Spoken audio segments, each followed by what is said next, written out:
हमेशा हमें अपने मम्मी के हाथ का बना हुआ कढ़ी पकौड़ा सबसे बेस्ट लगता है। आज मैं आपके लिए लेके आई हूँ मेरी मम्मी के स्पेशल कढ़ी पकौड़े की रेसिपी, जिसे बनाना तो आसान है ही, साथ ही साथ मैंने वो सारे टिप्स बताए हैं कि अगर आपने इस तरीके से कढ़ी पकौड़ा बना लिया ना, तो आपका कॉन्फिडेंस लेवल इतना हाई हो जाएगा कि आप दूसरों को सिखाएंगे कि परफेक्ट कढ़ी पकौड़ा कैसे बनाते हैं। साथ में कुकर में फटाफट हम जीरा राइस बनाएंगे, जो इस डिश को कंप्लीट बनाएगा।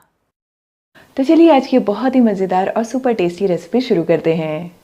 कढ़ी पकोड़ा बनाने के लिए सबसे पहले हम पकोड़े बना लेंगे।